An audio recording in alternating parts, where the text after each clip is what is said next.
Okay, right now we are looking at a world ranking of countries by their average IQ.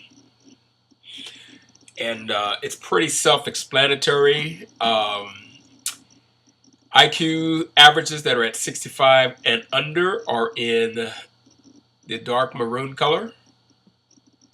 And they are all in Africa or here, off the islands, between North and South America. And it is a given that the African IQ average, and as we have this discussion, let's just go with the idea that all of the reported data is factual. We're going to discuss it without debating the veracity of the conclusions that have been reached and widely reported. We're going to accept them as they are for the purpose of this discussion, debate, whatever you want to call it. So let's not split hairs on whether or not it's even true. Frankly, I believe it is true. There's no reason to reject it. A lot of studies have been done. So let's go with it. And let's assume it's exactly as reported. There's only one region here where it shows an IQ average above 105. The worldwide average comes in at about 100. That obviously puts most of Africa below average. In fact, it puts all of Africa below average. North, South, East, and West Africa. Here's North Africa here. It's showing an average at about 85 or less, which is the reported IQ average for Black Americans. And the same with parts of South America. Okay? And in America, of course, it's solid 100, Soviet Union, Russia, Canada, places like that. They come in at about 100 or 95. So the United States would be, I guess, about 95 to 100 for the national average. Depends on how you want to look at it. But there's something interesting here. All of this is West Africa, obviously. And I'm going to show you something, and I want you to pay attention to it. There's a little country right here, and it's showing the dark maroon cover, which would put the IQ average at 65 or less. Okay? And that's very interesting because it's either an error or a mistake, or it was done on purpose. Because if they showed it factually, it would stand out. And it would fly against the narrative that is constantly put out there about race and IQ. Now, you decide for yourself whether or not you think this is a mistake. And I'm going to show you some details about it. First of all, that particular country is shown again here. There's no mention of it. You notice how they're showing IQ average of Russia of 97, China 100, UK 100, 98 for the US, 87 for Brazil, 82 for India, and they're showing those that jump down to. So obviously they're not going to show all the countries. But I want you to notice something. This particular country is Sierra Leone. Population of that country is about 8 million. You might say, wow, is that what we're going to be talking about? That's a pretty small country.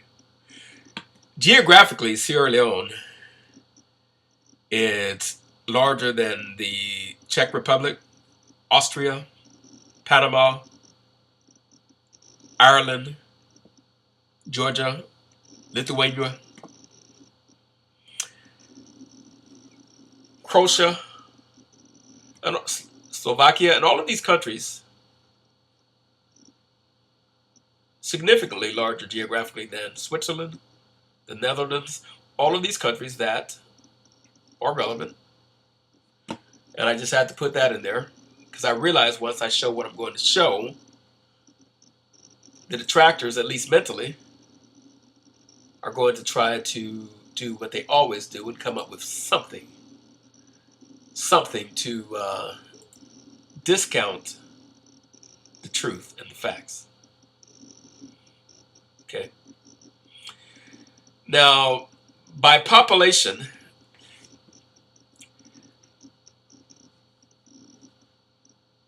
Sierra Leone is here. So it's a bit less than 7 million. It's more than the population of Nicaragua, Denmark, Finland, Costa Rica, Norway, Singapore, Ireland, Croatia, New Zealand, Switzerland. It's all in that same range as these other countries, even Hong Kong. So geographically and by population size, they're in the category of the countries I've showed you. This country. So it's relevant. So what I'm going to show you certainly is relevant. And again, there's the country. Now, on this list here, IQ research, the benchmark of IQ tests, world ranking of countries by their average. It puts Hong Kong number 1 at 108 average. And by the way, I say this on a lot of commentary, and if you've read any of my comments on this race and IQ foolishness, I say this constantly because I believe it. I'm just totally. It boggles my mind that people can talk about averages and boast about it as though an average IQ and having an average IQ is some big deal. I understand exactly what it means. We're talking about the mean. We're talking about the mean by country, by race, by whatever it is we're going to look at. So obviously you're going to have a number of representatives of that group who are far below and far above the mean, the average, the median, whatever you want to call it, even though there's different meanings to that. I get that. But the people that make the biggest deal about this IQ foolishness, and I'm not saying the whole thing is foolishness because I've done a fair amount of research on it myself for my own purposes. But the way that they approach it, some of them, it very much is foolish. It's childish. It's a way of being able to say, I am better than you, stick your head in doo-doo. That's what children do. Okay? Now, I'm only going to make reference now in the beginning of this video because I need to, and what I'm going to tell you is relevant to this discussion because I'm the one making the video.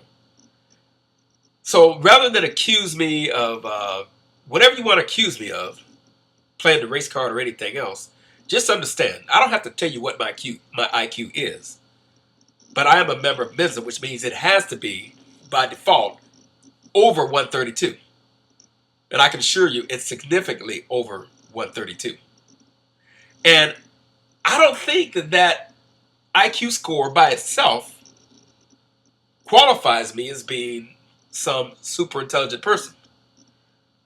What it means to me is that my IQ is in the top 1% of all IQs worldwide. It's not that important to me. I joined Mensa only recently, and I had an agenda to do it. And so far, I've been somewhat disappointed. I'm going to try this year because I just renewed my membership. Renews in March.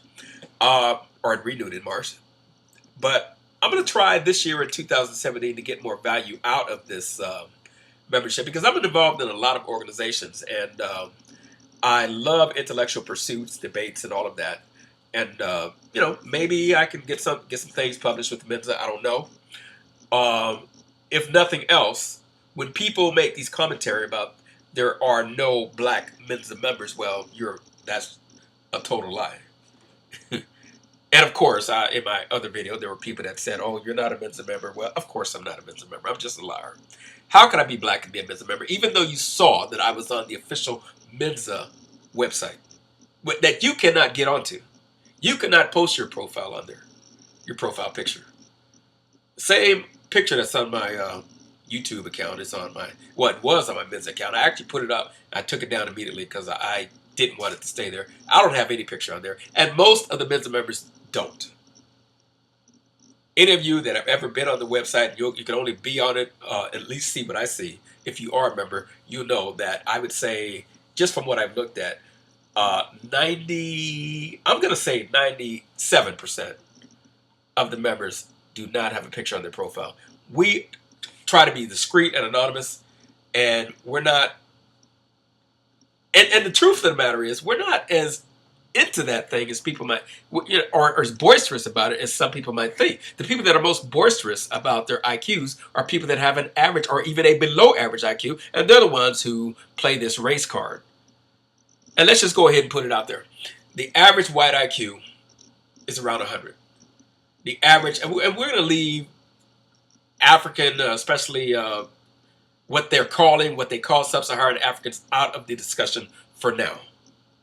For a moment, we're going to leave that out because there are reasons for that. Let's just talk about Black Americans. Black American IQ comes in between 85, 86, 87, depends on who you talk to.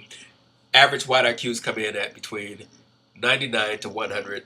Some will bump it up to 101 or 102, depends on who you're talking to. So let's just round it off, 85 and 100, or 86 and 101, or 85, and I've never heard it be less than 85, so let's just say 86 for African Americans, and let's say 99 to 100 for white Americans. So what? I put you both in the same category. I do. And I don't see, and we're fully aware of the standard deviations of 15 points. And it's roughly around 15 points, either almost 15 points or exactly 15 points. Depends on how you look at it. But I don't see it as being that significant of an issue, one way or the other.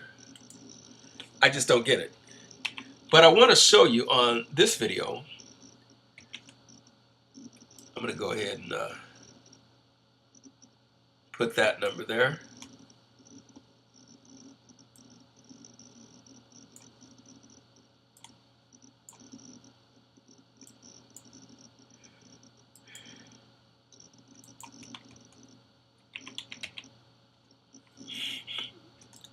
And I'm doing this just to make a point. If I go to a Mensa meeting that is members only, every person in that room is going to have at least 132 IQ. Why would any of us think that if you're boasting about an average IQ, whether your IQ is your race's or your country's average is higher than someone else's, why would we think that that means that automatically you are smart? Because if it means that, that means we are super smart. Now, by definition, a Mensa member would be super smart, but I mean, who really cares?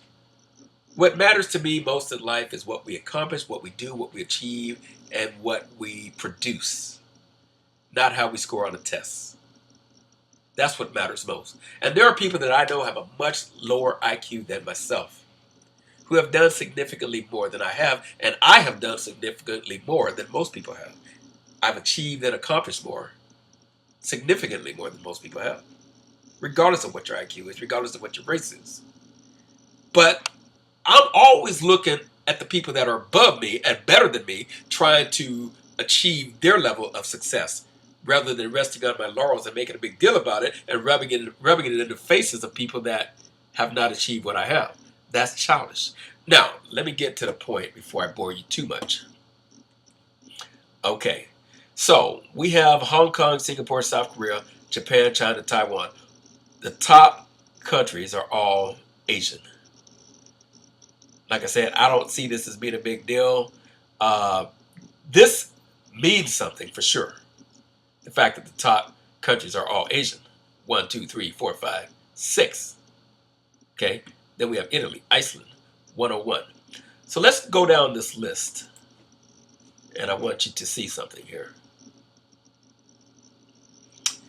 We have Ireland that came in at 92, Slovakia at 96, Russia at 97, Armenia at 94. I already told you even 100 is not anything to write home about or make a big deal about. 98 for Denmark. These are all white European countries, or predominantly white European countries. Hungary, 98. I've been to most of these places, by the way. Most of these European countries I've been to. Sweden, Austria, Czech Republic, Denmark, France, Hungary. United States came in at 98. Ukraine, 97. Georgia, 94. Ireland, 92. Malaysia, 92. Then we have Sierra Leone at 91. Now, if you don't know anything about Sierra Leone, we're going to be talking about it. In fact, I already showed it to you, and it's this West African country here. And I gave you the basic demographics on it. But interestingly, there is a map that shows Sierra Leone right here. It has the dark maroon shade, which would suggest that the IQ average is 65 or less, which is a total complete lie. The correct color, if the average is 91, should be this color here, which would make it stand out, and then it would cause the race realists to say, wait a minute. And by the way, there is less than 1%. There's less than 1% of 1% white population in Sierra Leone. It's predominantly black. And the IQ average is 91. Like I said, 91 is not a big deal, but neither is 100. For that matter, I'm not impressed with China's. I'm not impressed with the 108 IQ. I'm just not. I'm not even impressed with my own IQ, to be honest with you. I'm not impressed. If you got in the Mensa, you're at least 132. I'm not automatically impressed until you show me something. I'm just not. I do expect certain things from you. I expect you to have a certain level of intelligence because the IQ scores are meaningful. All geniuses are going to have a high IQ. All people that are intellectually slow or retarded or stupid, whatever you want to. I won't say stupid because some stupid people can have high IQs. But it is a given that if you're a genius, you're going to have a very high IQ. And if you're really, really, really not very intelligent, it not only reflects on your IQ test, but everything else in life. Whether you take an SAT test, how you function in life, the things you do, pattern recognition, all of that, there is a correlation. So the IQ scores are definitely meaningful. But how is it that they did not show the proper color here? I don't want to make a big deal about that, but I think the reality flies against the narrative that they want to preach about everything being race related, because if it's true, there should not be even one example of a predominantly black country like almost exclusively black country like Sierra Leone that has not only a higher IQ than all of these white countries. Thailand comes in the same at 91, Lithuania 91, the former Yugoslav Republic of Macedonia 91, Cambodia 91, Malaysia 92, Ireland is 92, Greece is 92, Bulgaria is 93. A couple of points don't mean anything as far as I'm concerned. On a bad day, I may score as much as 5, 6, or 7 points less or more than on a different day, depending on when I take the test. And that applies to anyone. So we're talking about a few points. You're in the same category. Argentina, Bulgaria, Greece, all of these white countries, Albania, Bosnia, Croatia, Kyrgyzstan, Turkey, Costa Rica, Laos, Serbia, all of these countries, these Caucasian countries, not only lower than Sierra Leone, the black country. Morocco came in at 84, Algeria 83, Bangladesh 82, India 82, Dominican Republic 82, Lebanon 82, Egypt, hotbed of controversy, 81, 10 points lower than Sierra Leone. Now, when you talk about, in fact, there have been people that have suggested that if you find a black person with a high IQ, a black American, they probably are mixed race, they probably are biracial, they probably have white genetics, that type of thing. Well, I don't look like Wesley Snipes. I'm not super black, and I'm definitely not light skinned. I'm somewhere in the middle. A little bit darker than, well, yeah, a little bit darker than somebody like Will Smith. But the main thing is I am full black. I'm a black American. I'm a black American, and I hail from my people, my relatives that I descended from. They absolutely come from Africa.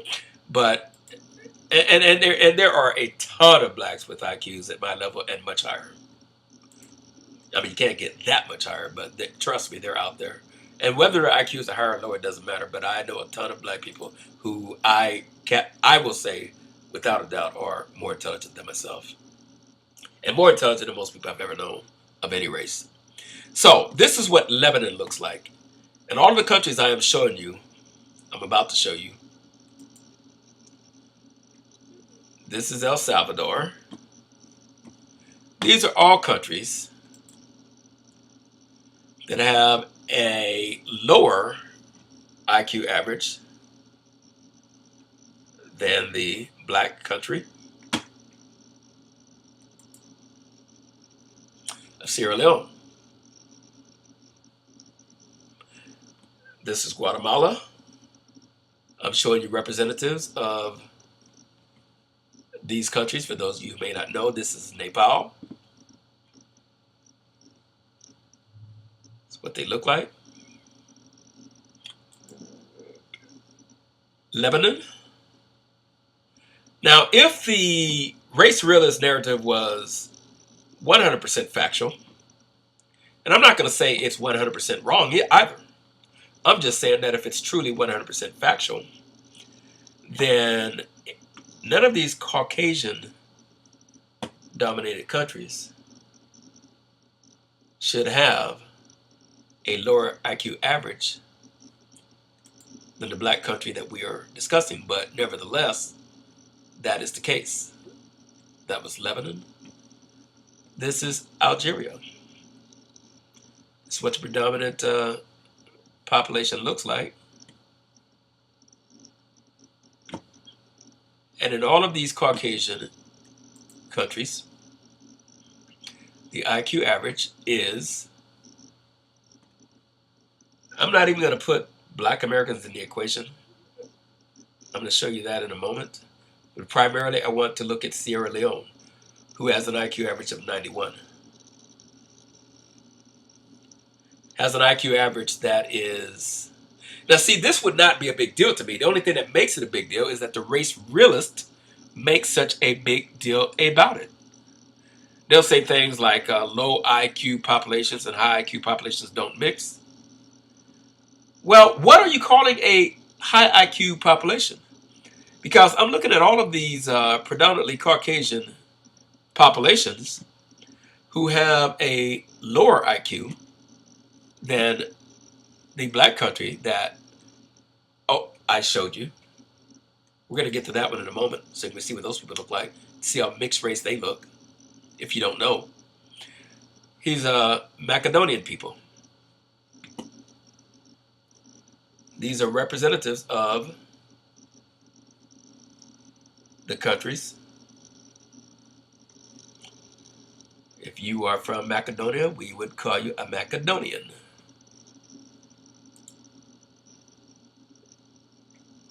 Here's Jordan.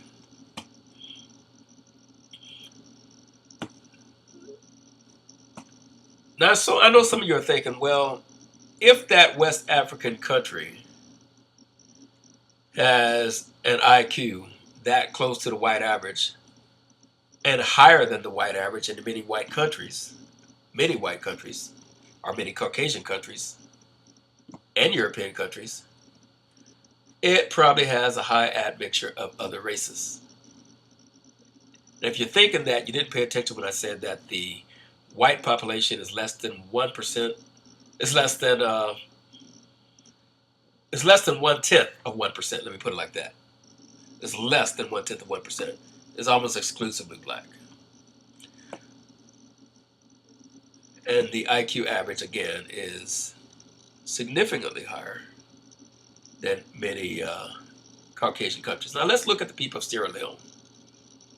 And I could have done this differently. I could have shown you charts and graphs and actual numbers and statistics, but that would take an inordinate amount of my time, and I just don't want to do that. Now, does Sierra Leone look any different than any other third world African country?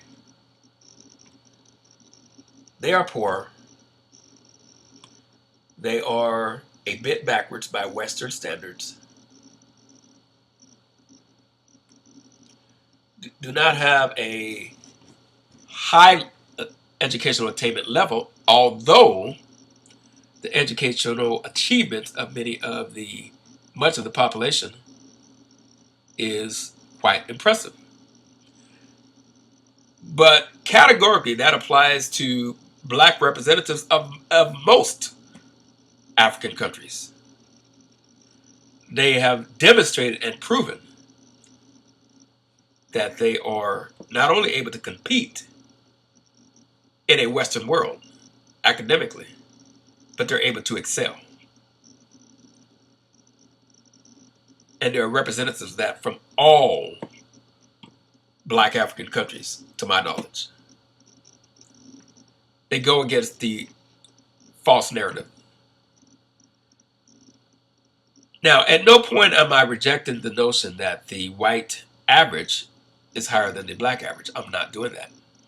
I'm also not suggesting that this one country of Sierra Leone is indicative of all of Africa. Of course not. I mean, we're looking at the same statistics. We're looking at the same numbers. And again, we are assuming that it's all factual. So I'm spending more time on Sierra Leone to let you know that these people are very melanated. There's nothing Caucasian or part Caucasian about them. And yes, the IQ average here is higher than it is for black Americans. The excuse that the race realists would use, that the reason that black Americans' IQ average is even as high as 85 to 86 is because most black Americans have some white admixture. These people are as African and as black as you can get. They have no white genetic influence, for the most part, at all. But yet, the people that look like this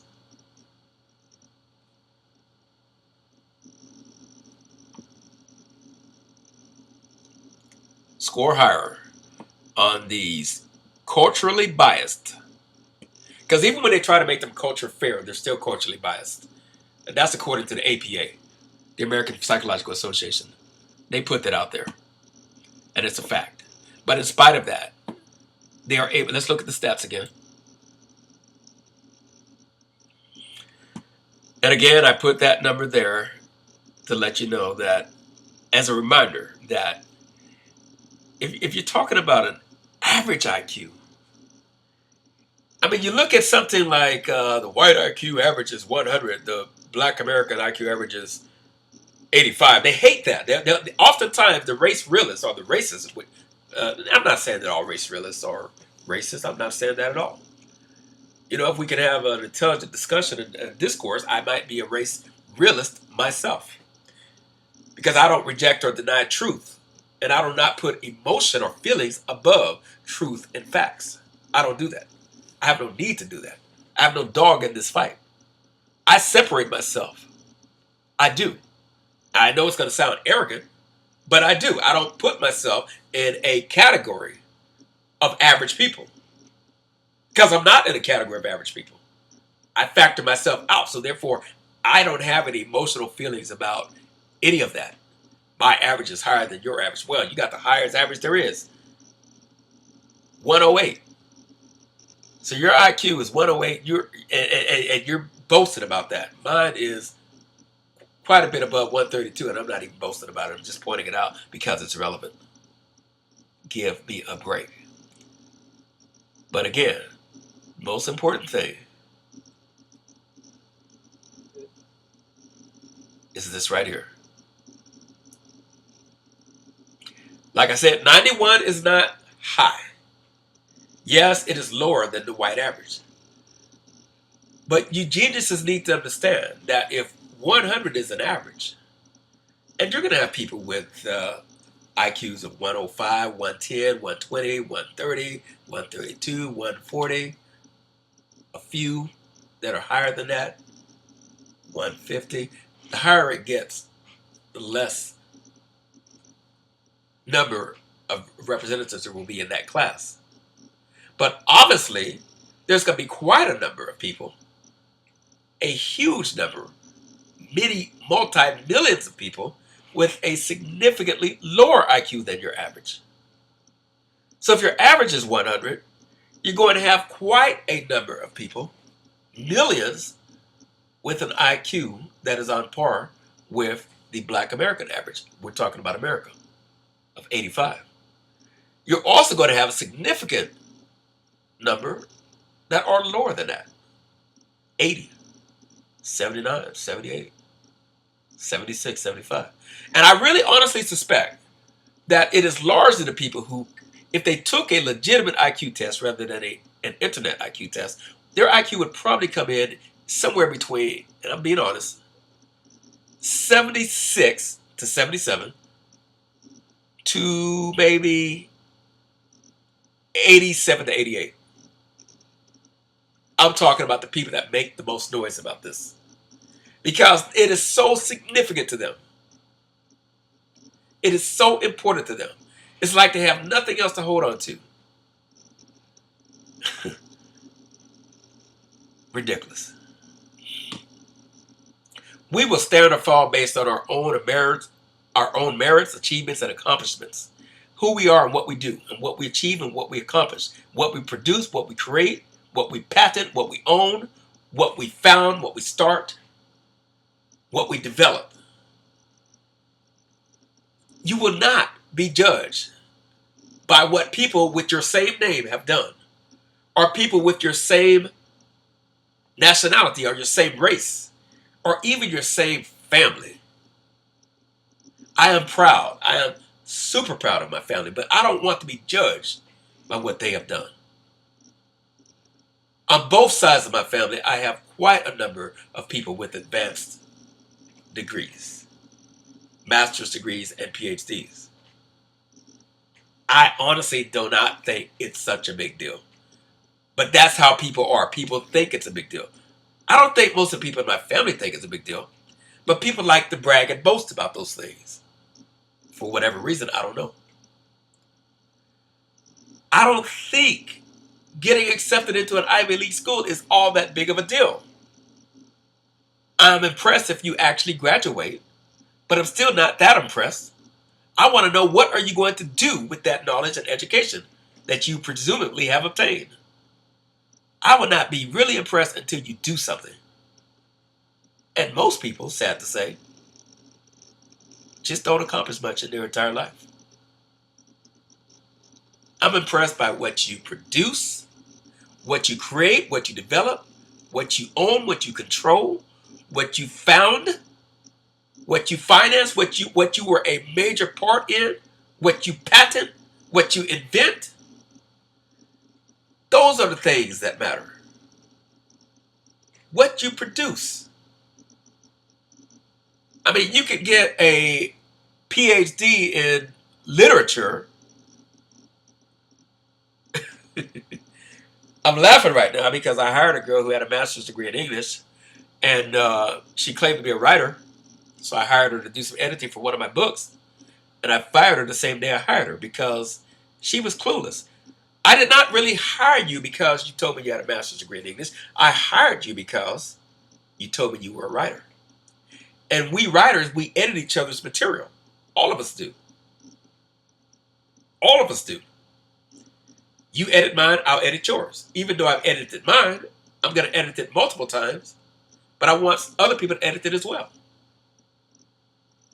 But I don't have it. I can't edit anything of yours because you've never written anything. So how do you call yourself a writer? Writers write. You have these ideas in your head. You went to school, you got your degree in literature, in English or whatever. You got a master's degree. And you talk about going back to getting a PhD. It is not for lack or want of education that you're not able to. See, not only do I write, but I do the thing that is most important. According to one of my favorite authors, I believe it was Stephen King, I believe? Someone said, how do you know you're talented? How do you know you're a good writer? He said, if you write and people pay for what you write and you get a check and the check doesn't bounce and you're able to cash the check and you can buy groceries with it and pay bills with it, especially when they come back and want to buy from you again just because of your name, that's when you know you're talented. And it doesn't matter what anyone says or what anyone thinks, because that's what it's all about. You write for your audience. I'm paraphrasing what he said. So that's what I would be impressed with. Not that you have a master's degree or a PhD or an IQ of 125 or a Mensa card. I would be impressed when you show me what you can do in whatever area of expertise or field of study you are involved in. Create something, produce something, start something, found something, become the founder, develop something that will outlive you, leave a legacy that other people will utilize or grow from or learn from.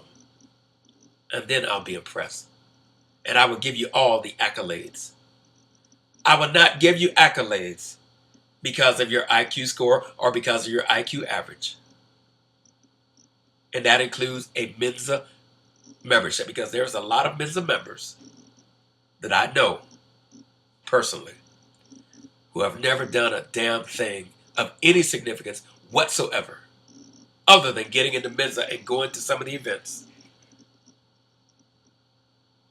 And quite frankly, a lot of Mensa members are pompous, arrogant jackasses. I say that because it is a fact. I'm not disparaging Mensa members at all, because a lot of them are the coolest people you ever meet too. And see, that's just the way it is. An IQ, a number, a race, none of that really tells me who you are. I want to judge you by the content of your character and not by the color of your skin, by your high or your low IQ. Because there are people that probably have an IQ in the 70s that I could learn from, learn a significant amount, and probably on any subject you can think of, including the things I'm involved in. And I'm not saying that to try to be humble, because I am not a humble man at all. Matter of fact, I'm pretty damn arrogant. My best friends tell me that. And it's a fact. I own it. I am. Okay? But when I say something like this, you better believe I mean it. If a person tells me that they took an IQ test, their IQ came in at 80, came in at 79, even though 70 and below, they're going to say you're retarded, I'm not going to automatically rule out the fact that you can't teach me something. I know for a fact you can teach me something about certain things. You absolutely can. My children, when they were just babies, taught me a lot. Again, I'm not trying to be humble. I'm keeping it real. I literally learned things from them that were life lessons from children. Anyway,